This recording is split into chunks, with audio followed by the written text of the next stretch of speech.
Have to move to another story that the Kenya National Bureau of Statistics is this morning issuing a briefing on the status of preparations for this year's census, which will take place on the 24th and 25th of next month. Let's listen into that live event.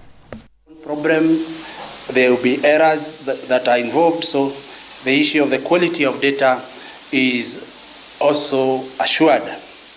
Then we can also get real-time data, which is sent to the servers as we start the enumeration process, and in that it would shorten the time taken to release the census results and also the products if we use technology. So we are sure that we are going to release the census results within a record time this time around. Briefly again, the pilot. We normally conduct the pilot census exactly 1 year before the actual enumeration, and this was done in August 2018, last year. And what normally happens here is look at the logistics, you look at the accuracy of the maps that we are going to use. Then you test the questionnaire, because you administer the questions. Then look at the adequacy of the personnel that are administering the questionnaire, and also test the technology. And based on the information that is normally gathered from the pilot, you go back and you review the census instrument, and this is aimed at informing now the census process. So this was successfully done in August 2018. And I had mentioned that the field cartographic mapping has also been completed. So we are on course on that. Turning briefly to the questionnaire, the census questionnaire, we normally have what we call, we'll be having the main questionnaire and a set of 4 other short questionnaire. And the main questionnaire is to be administered to what we call the conventional households. There are 2 conventional households and the non-conventional households, because we want to get the population for everybody in this country, even the people who are on transit, people who will be in hotels, people even who have migrated for a specific period of time. But in the main questionnaire, we want to cover the following areas: the issues of the population characteristics, we get the demographics, the issues of the age, the sex, the marital status. We look at issues to do with disability, issues to do with education attainment, the training, most important issues of labor force, ICT, agriculture, housing conditions and amenities, and household assets. So it is very, very rich data set which have got very many uses, and it is very, very key for planning, policy formulation, decision making, because you get to know the number, the severity, for example, of disability, the levels of attainment of the education status in this country, the occupation of the various, of all the Kenyans, in which industry, even the employers. All this information is going to be collected. Issues to do with the ICT, issues to do with access, the ownership of ICT equipment. In the previous census, 2009, we did not collect information on agriculture, but this time around we have a whole module on agriculture, issues to do with crop farming, livestock, aquaculture. Then we look at issues to do with the housing conditions, that is the housing characteristics, waste disposal, energy use, and the ownership of assets. So this information that is collected would even help us to monitor internationally agreed goals like the SDGs, because you are going to get information up to the lowest disaggregated level. We are also going to provide benchmark and monitor the Big Four agenda. So it is very, very key that this information, when we get it, it is used so that it can better inform the users. On CAPI, I had mentioned that we are going to use for the first time a paperless census, a digital census. And my colleague is going to present the program. So we have designed and developed the program for the census. We have tested this program. First, we tested it during the pilot in August. Then we have also gone further and had two pre-tests. One was done in April, and the other one was done in June. And we are very confident about our data capture program.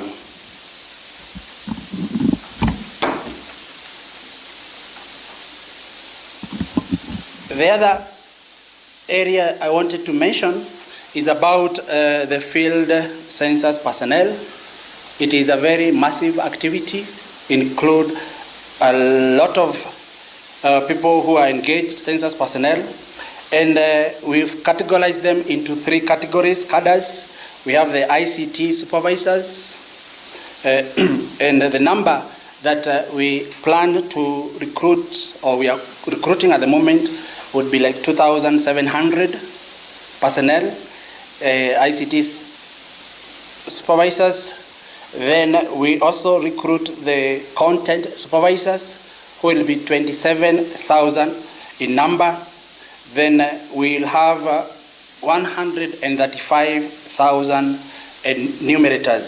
So these are the personnel that are supposed to conduct the census, and the distribution of the personnel is dependent on the number of households in a county.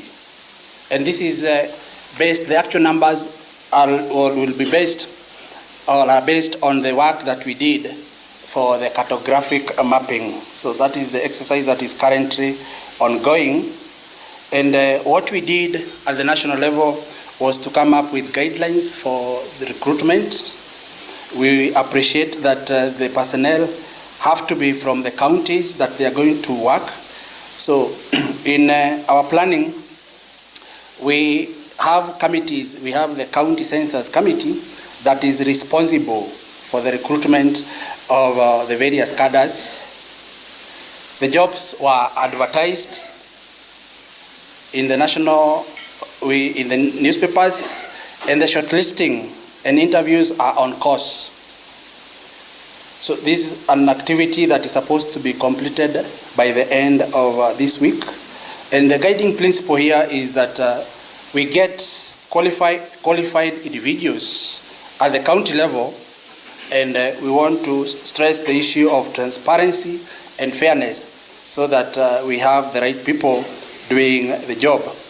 Again, issues of affirmative action as provided for in the Constitution in the recruitment are also being taken care of, so that we look at issues about the youth, gender, and the marginalized group, and also persons with disability. Then after we get the personnel, the next level would be the training. So census is normally done through a cascaded way of training, where we begin with the training of trainers, and this is scheduled to begin in next week, that is 15th of July. Then the trainers would then train the ICT supervisors. And these ICT supervisors then train the next level of the content supervisors. The content supervisors, the 27,000, are then expected to train the enumerators.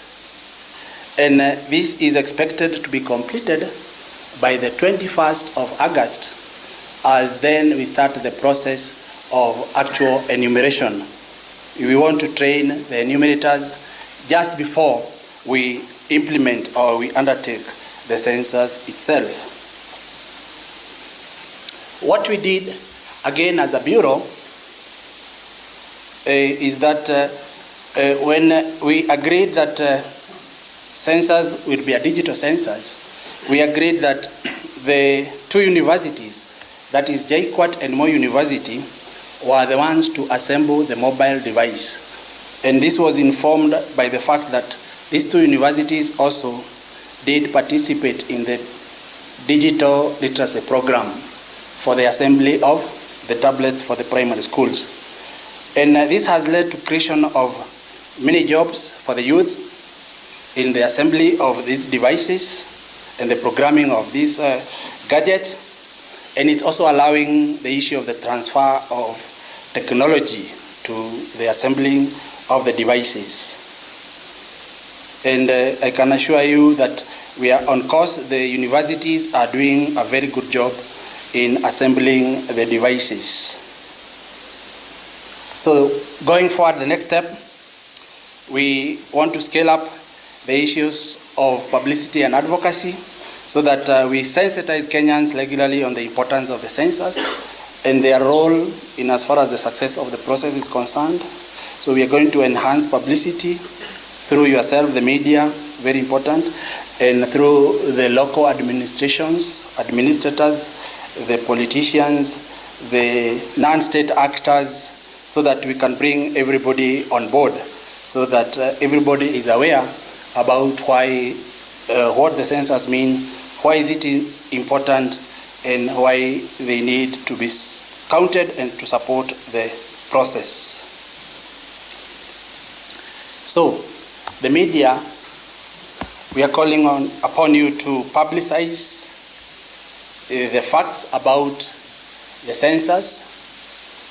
Again, we need to refute some of the myths that are associated with the census. We want to get the complete count of all the Kenyans.